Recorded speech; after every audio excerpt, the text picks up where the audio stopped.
Brilliance Audio presents the unabridged recording of The Truth About My Bat Mitzvah by Nora Raleigh Baskin, performed by Stephanie Wolf. To help you enjoy this audiobook, you are invited to check the glossary at the end of this recording. As ich will sehen wie wer wird sehen wie ich? If I try to be like him, who will be like me?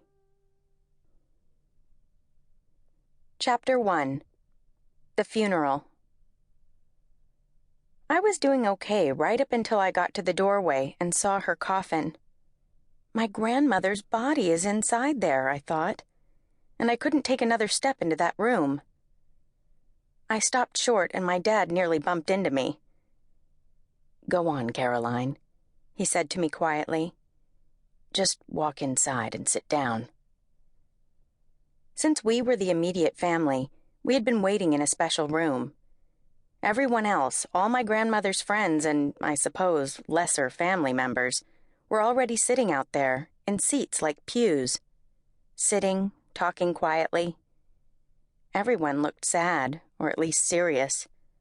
While we, my mom and dad and my little brother Sam, my grandfather, and some old lady who I'd never seen before, had been ushered in here. In this fancy room with the heavy furniture, oriental rugs, thick drapes, and pitchers of water with lemon, like we were special somehow. In a weird way, it was like a birthday party, when you get treated differently for really no reason at all except that you were born, an event you personally had nothing to do with. And now it was time for the service to start. "I can't," I told my dad. My feet wouldn't move, and I didn't know why. My mom was still sitting in a big, overstuffed chair in the corner of the waiting room, still crying. She had been crying all morning, and on and off since we found out 3 days ago.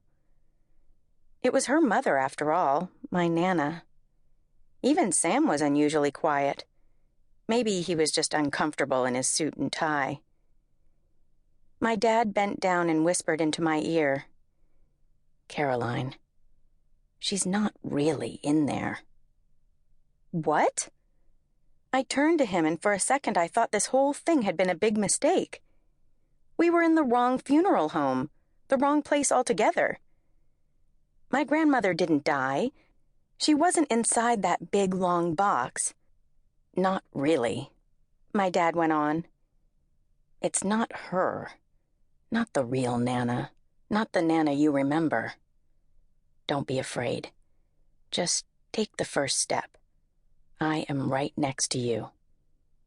And suddenly, I could. My feet started moving, one in front of the other. I followed my grandfather, with my dad beside me, my brother and mom holding hands, and then that old lady. We all made our way down to the front row, right in front of the coffin. I sat down. Everything after that was a blur. People got up and spoke, but I didn't really listen to what they were saying, especially not the rabbi who talked forever, even though he clearly had no idea who my grandmother was. Then he pronounced our names wrong. He mixed up my father and my uncle, and he called me Carolyn instead of Caroline. I looked over at my mom, who despised any kind of organized anything, religion in particular. She didn't even catch my glance as she normally would when she found something was false or insincere, and we would both roll our eyes knowingly. Now, she was just crying. I looked straight ahead and tried to remain calm, but the coffin was only a few feet in front of me. So close, I imagined I could see my Nana, lying on her back, with her hands folded the way they show it in the movies.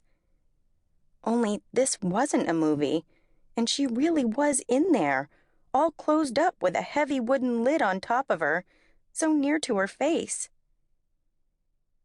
"You know I can't go anywhere,"